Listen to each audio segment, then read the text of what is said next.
पुढील कार्यक्रम प्रसारित करणारे आहेत जॉयसमेर मिनिस्ट्रीचे मित्र आणि भागीदार.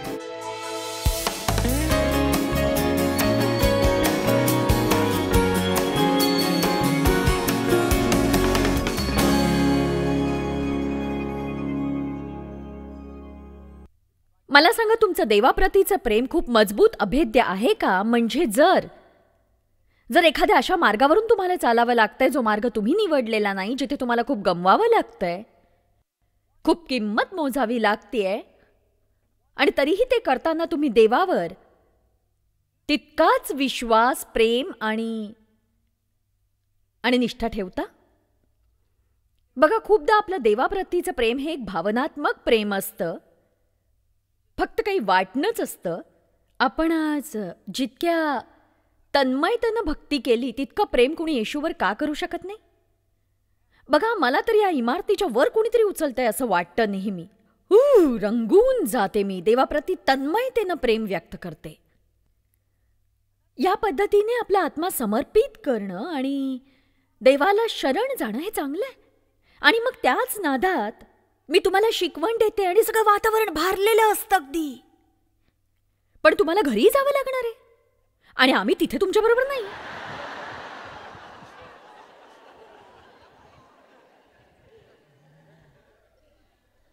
आणि तिथे तुम्हाला वायफळ गोष्टींचा सामना करायचा आहे ज्यावेळी तुम्हाला देवाची आराधना करायची आहे. जर तुम्ही रानात देवाची आराधना करू शकत नसाल तर तुम्ही वचनदत्त भूमीतही ती करू शकणार नाही. जर तुम्ही रानावनात देवाची आराधना करू शकणार नाही तर तुम्ही पर्वत शिखरावरही ती करू शकणार नाही. का? कारण हेच की तुम्ही शिखरावर पोहोचूच शकणार नाही. वचन 15 मध्ये सुरुवातीला येशूने पेत्राची जरा परीक्षा घेतली. ते जेवल्यानंतर येशूने शिमोन पेत्राला म्हटलं, योहानाच्या पुत्रा शिमोना, यापेक्षा तू माझवर अधिक प्रीती करतोस काय?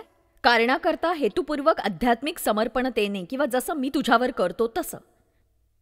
हो प्रभू, आपणावर मी प्रेम करीतो हे आपल्याला ठाऊक आहे, खास मित्रासारखं. आणि त्यावर येशू त्याला म्हणाला, मग माझ्या कोकरांच चार.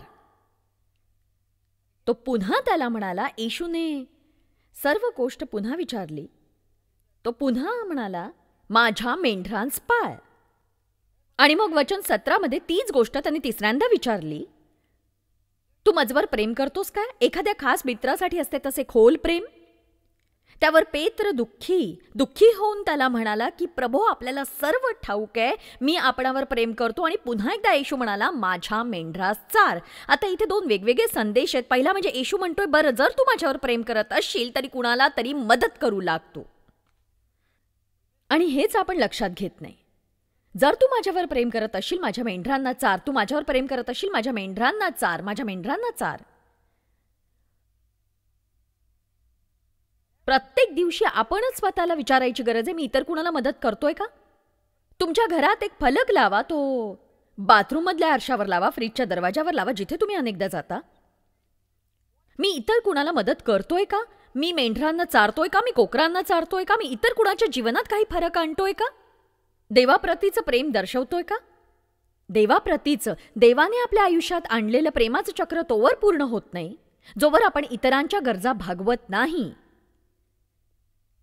3 वेळा त्याने त्याला विचारलं, तू माझ्यावर प्रेम करतोस? आणि मग वचन 18 मध्ये तो म्हणतो, मी तुला खचित सांगतो, तू तरुण होतास तेव्हा स्वतः कमर बांधून तुझ्या इच्छेस येईल तेथे जात असस. तू स्वतःचा कमरपट्टा बांधत होतास, परंतु तू म्हातारा होशील तेव्हा हात लांब करीशील आणि दुसरा इसम तुझी कमर बांधून तुझ्या इच्छेस येणार नाही तेथे तुला नेईल. तू अजूनही माझ्यावर प्रेम करतोस? बघा, आपण काळाच्या पुढे जाऊन आपल्या मनाची तयारी करायला हवी. मी देवावर प्रेम करते, माझ्या संपूर्ण हृदयासह, जीवनासह. माझ्या परिस्थितीशी त्याचा संबंध नाही. मला काय हवं ते मिळालं किंवा नाही मिळालं तरीही मी देवावर प्रेम करते. समर्पित भावनेनं मी देवाची सेवा करते. चांगल्या काळात मी त्याची सेवा करते, कठीण काळातही मी त्याच्यावर प्रेम करते. मी त्याच्यावर प्रेम करणारच, कारण ते प्रेम आणि श्रद्धा दाखवावी इतका तो महान आहे. त्याने जरी माझ्यासाठी एकही गोष्ट नाही केली तरी चालेल. त्याने इथे येशूला पाठवून माझ्या पापाची किंमत चुकवून माझ्यासाठी खूप काही केलं. माझ्या पापाची किंमत त्याने मोजली आहे. तुम्हाला काही समस्या असेल किंवा हवं असलेलं मिळत नसेल, तुम्ही निराश हताश असाल तेव्हा असं म्हणू नका, काय देवा तू माझ्यावर प्रेम नाही करत वाटतं. खरं तर हा मुद्दाच नसतो. देव तुमच्यावर प्रेम करतो, सतत करतो. पण कधी कधी इतर लोकांना आपल्यापेक्षा जास्त मिळत असलेलं आपण पाहतो आणि मग आपल्याला वाटतं की देव आपल्यापेक्षा त्यांच्यावर जास्त प्रेम करतो.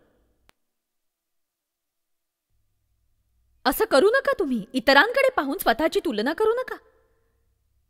काही लोकांवर तुमच्यापेक्षा जास्त कृपा झाली, काहींच्या समस्या तुमच्यापेक्षा मोठ्या आहेत. कुठेतरी ताळमेळ असतोच असतो, हे लक्षात घ्या तुम्ही. ज्या व्यक्तीवर देवाने तुमच्यापेक्षा जास्त कृपा केली असं तुम्हाला वाटतंय, त्यांच्या जीवनात काय घडत असेल हे तुम्हाला कदाचित माहीत नसेल. काही कठीण काळातून ते जात असतील आणि म्हणून त्यांच्यावर जास्त कृपा करून देव समतोल आणत असेल. तुम्हाला त्यांच्या समस्या दिसत नसतात, त्यांच्यावरची कृपा दिसत असते, हे लक्षात घ्या. आमेन. बघा, पेत्र हा आपल्यासारखाच साधा माणूस होता. आपण प्रतिसाद दिले असते तसेच त्याचे प्रतिसाद होते. वचन 19, तो कोणत्या प्रकारच्या मरणाने देवाचे गौरव करील हे सुचवण्याकरता तो हे बोलला. त्याला वधस्तंभावर खाली डोकं वर पाय असं खेळण्यात आलं होतं. त्याने ते मागितलं कारण प्रभूला ज्या प्रकारे खेळण्यात आलं तशी खेळण्याची आपली योग्यता नाही असं त्याला वाटलं होतं. आणि म्हणून मग पेत्र वळला. बघा वचन 20, मग पेत्र वळला आणि ज्या शिष्यावर येशूची प्रीती होती आणि जो भोजनाच्या वेळेस त्याच्या उराशी टेकला असता मागे लावून, प्रभू तुला धरून देणारा तो कोण आहे असे म्हणाला होता, त्याला त्याने मागे चालताना पाहिले. तो योहान होता. त्याला पाहून पेत्र येशूला म्हणाला, प्रभूजी याचे काय? जर मला हे खडतर जीवन जगावे लागत असेल तर याचे काय होणार आहे? बघा, येशू काय म्हणाला, तो प्रत्येकासाठी, आपल्या सगळ्यांसाठी हा संदेश आहे. वचन 22, येशूने त्याला म्हटले, मी येईन तोपर्यंत त्याने राहावे अशी माझी इच्छा असली तर त्याचे तुला काय? तू कशाला काळजी करतोयस? तू माझ्या मागे ये, माझ्या मागे. आमेन.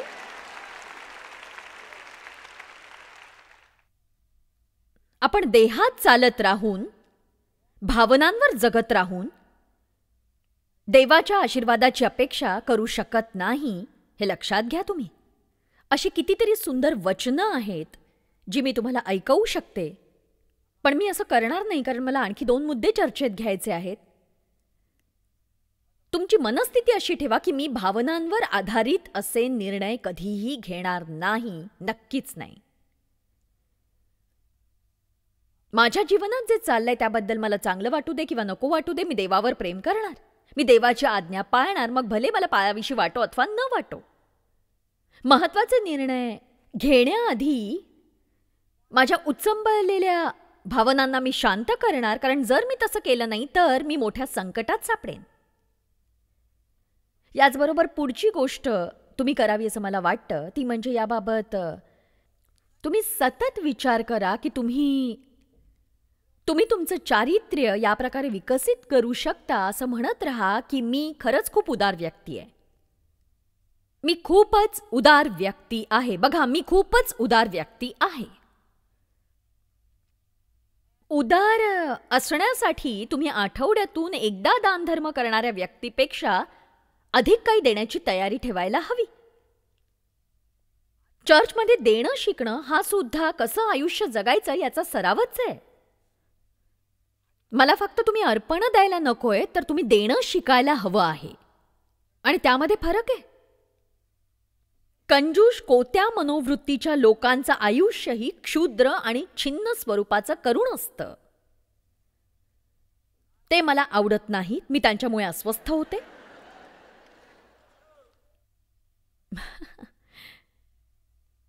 मी पुन्हा एकदा सांगते, हे कंजूष आणि कोत्या मनोवृत्तीच्या माणसांचं जीवनही क्षुद्र छिन्न स्वरूपाचं आणि करुण असतं.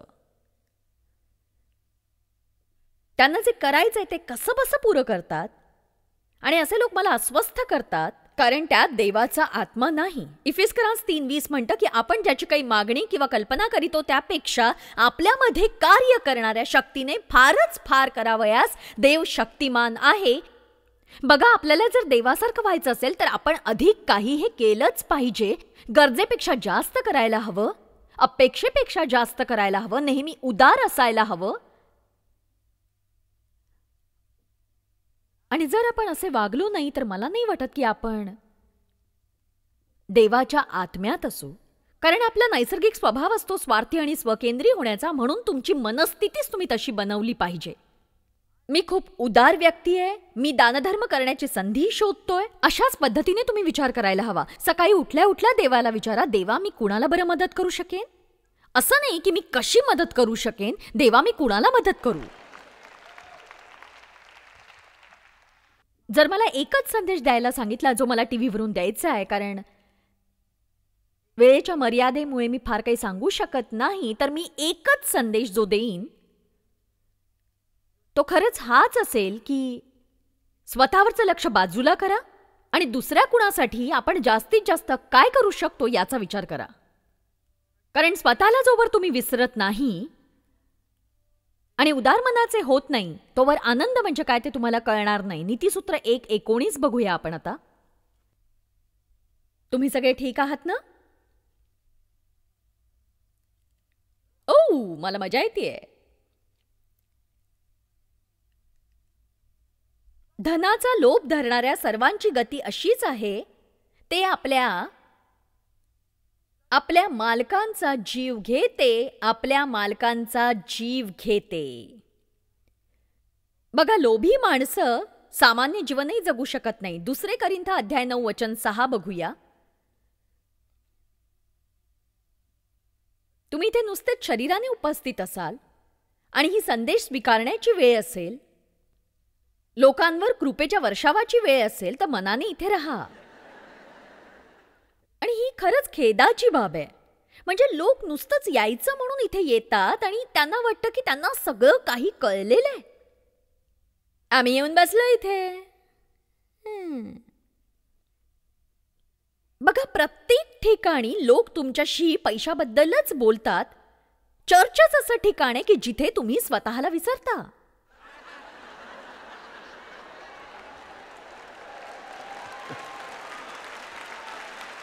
म्हणजे जर तुम्ही एखाद्या दुकानात हॉटेलमध्ये गेलात, म्हणालात सँडविच द्या, प्यायला एखादं पेय द्या, ते म्हणाले इतके पैसे झाले, तर तुम्ही असं नाही म्हणत झालं यांचं पुन्हा सुरू, मागायला लागले पैसे माझ्याकडे.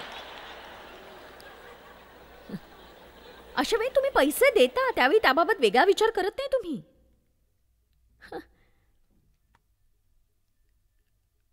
आणि बघा, या जगात आपल्याला जे काही मिळतं त्या सगळ्यापेक्षा जास्त मौल्यवान आपल्याला देवाकडून मिळतं. आणि या भौतिक गोष्टींसाठी आपण पैसे देतो, पण शिकवण ऐकण्यासाठी दान देणं असो, देवावर प्रेम करतो म्हणून दान देणं असो, किंवा एखादी कुणाला तरी मदत करणारी संस्था असते तिला मदत करणं असो, त्यावेळी आपण कसे वागतो?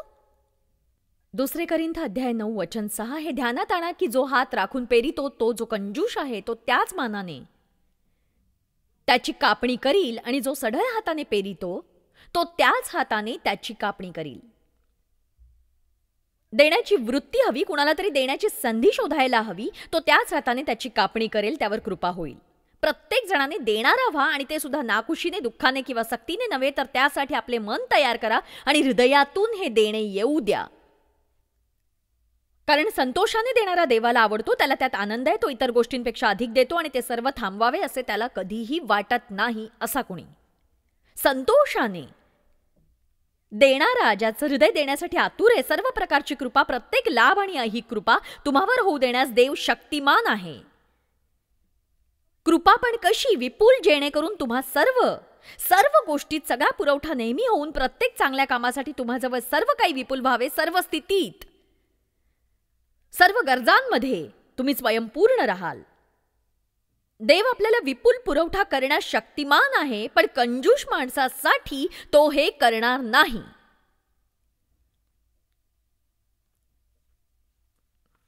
तुम्ही स्वतःला काही विचारावे तसे प्रश्न आहेत. मी हॉटेलमध्ये किती टिप देतो?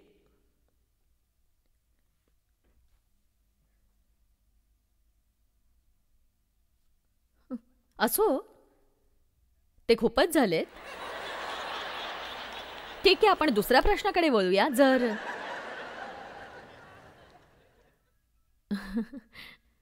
जर तुम्ही वेटर किंवा वेट्रेस असाल तर तुम्हाला नक्की काय वाटतं?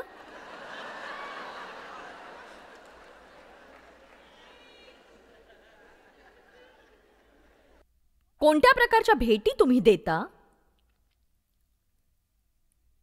स्वस्तातली स्वस्त गोष्ट शोधता का? अशी जी कुणालाच कधी आवडणार नाही?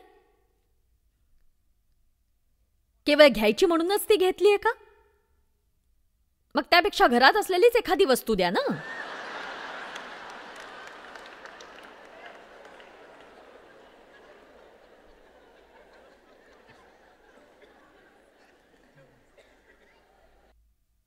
तुम्ही मोकळेपणाने लोकांचं कौतुक करता का? त्यांना प्रोत्साहित करता का? तुमच्याकडे जे आहे ते वाटण्याची तुमची तयारी आहे का? तुम्ही वस्तूंचा साठा करून ठेवता की ज्या वस्तू तुम्ही वापरत नाही त्या देऊन टाकायची तुमची तयारी असते? सांगा मला. तुमच्या घरात अशा कितीतरी वायफाय गोष्टी तुम्ही जमा करून ठेवल्या आहेत ज्याला येशू परत आला तरीही तुम्ही स्पर्श करणार नाही. चला आता मी काय बोलते ते तुम्हाला कळतंय? तुम्हाला सगळ्यांनाच, त्या वरच्यांना सुद्धा, तिथे कोपऱ्यात बसलेल्यांना सुद्धा आणि या बाजूला बसलेल्यांना सुद्धा. आपल्या घरात इतक्या वायफाय गोष्टी साठवलेल्या असतात म्हणजे आपण अगदी सहज आपलं घर आवरलं आणि नको असलेल्या गोष्टी काढल्या आणि त्या कुणाला तरी देऊन टाकल्या तर किती छान. नुसतंच साठवून ठेवण्यापेक्षा कुणाला तरी दिलेलं बरं नाही का? पण पुढे जाऊन कधी मला ते लागलं तर? बघा, ही आहे तुमची कोती मनोवृत्ती. तसे होऊ नका तुम्ही. द्या, कुणाला तरी देऊन टाका, मदत करा कुणाला तरी. निरुपयोगी वस्तूच नाही तर काही दुसरंही द्या.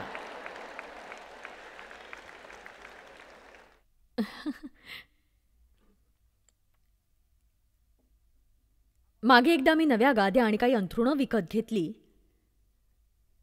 नंतर ती मला आवडली नाहीत, पण ती खूपच चांगली होती आणि म्हणून टाकून देणंही माझ्यासाठी कठीण होतं.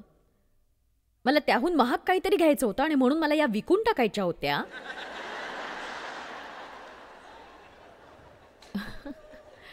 आणि मग अपेक्षित तेच घडलं. मी माझ्या एका मित्राशी बोलायला लागले ज्याला अशा वस्तूंची आवड होती. जे मी खरेदी केलं ते उच्च दर्जाचं आहे याची कल्पना होती आणि त्या विशिष्ट व्यक्तीने माझ्या जीवनात माझ्यासाठी खूप काही केलं होतं. मी त्याला म्हटलं की असं बघ, आम्ही या गाद्या अंथरुणं विकत घेतलीत, पण जर तुला त्या विकत घ्यायच्या असतील तर मी तुला वाजवी किमतीत देईन. आणि बघा, पवित्र आत्मा मला 3 सेकंदात म्हणाला की त्या वस्तू तू त्यांना अशाच का देत नाहीस?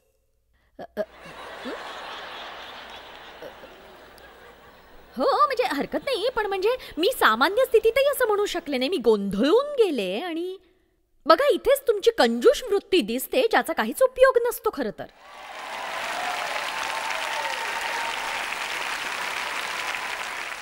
म्हणजे तुम्ही निरुपयोगी वस्तू विकण्याचा प्रयत्न करताना जास्त पैसा आणि वेळ खर्च करता.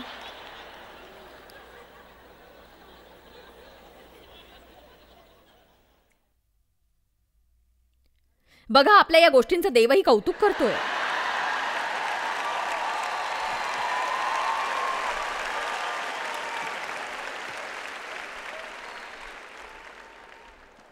जर तुम्ही कुणासोबत तरी असाल, त्याला सर्दी झालीये, नाक वाहतंय किंवा इतरही काही,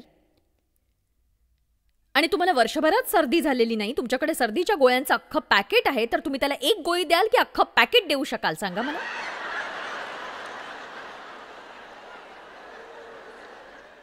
मला माहित नाही उदाहरणं मला कशी सुचतात, पण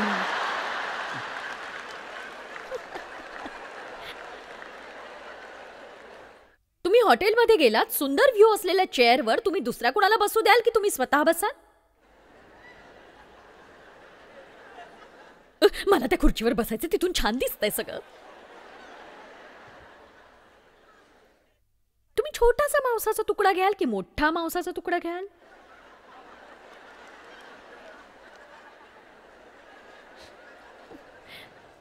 मोठी बर्फी घ्याल की छोटीशी बर्फी उचलाल? सांगा तुम्ही. ओ, तुमच्या चेहऱ्यावर अपराधी भाव दिसतायत मला स्पष्टपणे. मला अपराधी हसणं सुद्धा ऐकायला येतंय.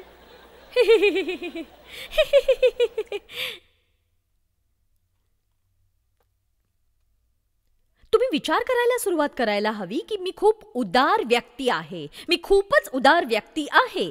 मला करायचं असतं त्यापेक्षा नेहमीच जास्त मी करते, मी नेहमीच माझा वाटा जास्त उचलते. आणि असं तुम्ही विचार करत राहा, म्हणत राहा, विचार करत राहा, म्हणत राहा, विचार करत राहा, म्हणत राहा, विचार करत राहा, म्हणत राहा, जोवर कंजूस वृत्ती बाहेर पडत नाही तोवर. क्रमांक 3.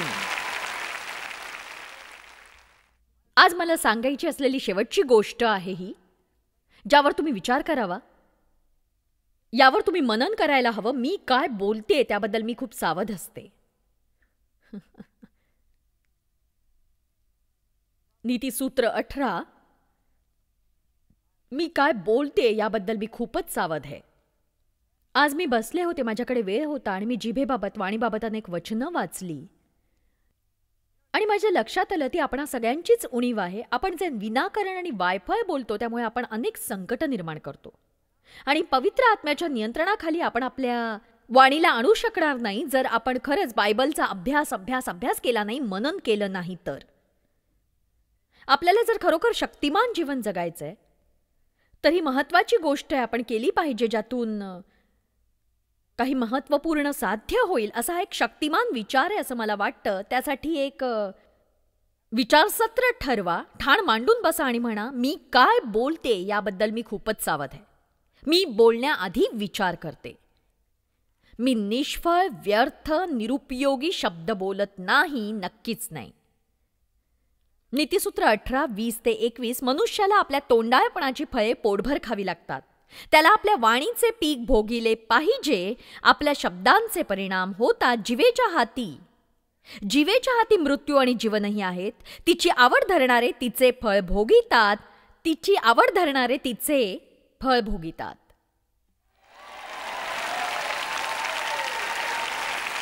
आता आपल्याला ही वचनं आपल्या स्क्रीनवर दाखवायची आहेत. नीतिसूत्र 11:9.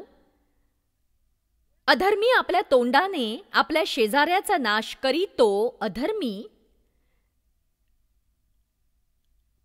आपल्या तोंडाने आपल्या शेजाऱ्याचा नाश करीतो, पण ज्ञान आणि उच्च विवेकाच्या सहाय्याने सदाचरण साध्य होतं. नीतिसूत्र 12:18. कोणी असा असतो की तरवार भोसकावी तसे अविचाराचे भाषण करीतो, परंतु सुज्ञांची जिव्हा आरोग्यदायी आहे. नीतिसूत्र 13:3. जो आपले तोंड सांभाळितो तो आपला जीव राखितो. जो आपले तोंड वाचतो त्याच्यावर अरिष्ट येते. नीतिसूत्र अध्याय 15 वचन 4. जिव्हेची सौम्यता जीवनाचा वृक्ष आहे, पण तिची कुटिलता अंतःकरण विदारिते अंतःकरण. नीतिसूत्र 15:28. धार्मिक मनुष्य विचार करून उत्तर देतो, पण दुर्जनांचे मुख वाईट गोष्टी बाहेर टाकीते. नीतिसूत्र 20:19. जो चहाडी करीत फिरतो तो गुप्त गोष्टी उघड करीतो, म्हणून बडबड करणाऱ्याची संगत धरू नको. नीतिसूत्र 8:8 मध्ये दावीद म्हणतो, माझ्या तोंडची सर्व वचने न्यायाची आहेत. 1 पेत्र 3:10 म्हणतं, कोणीही ज्याची जीवित आवडते व्हावे व चांगले दिवस पाहावे अशी इच्छा आहे, त्याने दुर्भाषणापासून आपली जिव्हा आणि कपटी भाषणापासून आपले ओठ आवरावे. जर तुम्हाला जीवनाचा आनंद घ्यायचा आहे तर तुम्हाला आपल्या जिभेवर नियंत्रण ठेवायला लागेल. बघा, हे मी असंच बोलत राहू शकते, पण आपण बघूया याकोब 1:26. आपण धर्माचरण करणारे आहो असे कुणाला वाटत असेल आणि तो आपल्या जिभेला आळा घालीत नसेल आणि आपल्या मनाची फसवणूक करून घेत असेल तर त्याचे धर्माचरण व्यर्थ आहे. बघा, फक्त भावनांवर आधारित निर्णय घेणं खूपच धोकादायक आहे आणि खरंच आपण अनुभवलेलं असतं की भावनिकरित्या आपण अति उत्साही किंवा निराश असताना जे निर्णय घेतो ते फायद्याचे नसतात. आपण अति उत्साही असतो किंवा अति निराश असतो. बघा, भावना ज्या वेगाने वर खाली होतात आणि आपल्याला कळतही नाही की का होतं हे सगळं, आणि म्हणून आपण भावनांमध्ये वाहून न जाता आयुष्यात समतोल आणायला शिकायला हवं. भावनेच्या भरात अडकून वाहून जाऊ नका, तर तुमच्या विचाराची निवड तुम्ही जाणीवपूर्वक करू शकता हे लक्षात घ्या. तुम्ही देवाची स्तुती असो. जॉयस मिनिस्ट्रीज करता तुम्ही खूप मौल्यवान आहात. आम्हाला तुमचं कौतुक आहे आणि जगभरामध्ये हे सेवा कार्य शक्य करण्याकरता आम्ही आमच्या मित्रांचे आणि पार्टनर्सचे आभारी आहोत. आम्ही एकत्रितपणे भुकेल्यांना खाऊ घालतो, गरिबांना वस्त्र देतो आणि राष्ट्रांना सुवार्ता सांगतो. तुमच्या प्रार्थनेच्या विनंती करता आमच्याविषयी आणखी माहिती मिळवा. जॉयसच्या कॉन्फरन्सच्या तारखा पहा आणि ख्रिस्ताची प्रीती जगभरामध्ये पसरवण्याकरता आमचे सहभागी व्हा. याचा सर्व खर्च जॉयस मॅर मिनिस्ट्रीचे मित्र आणि भागीदार करत आहेत.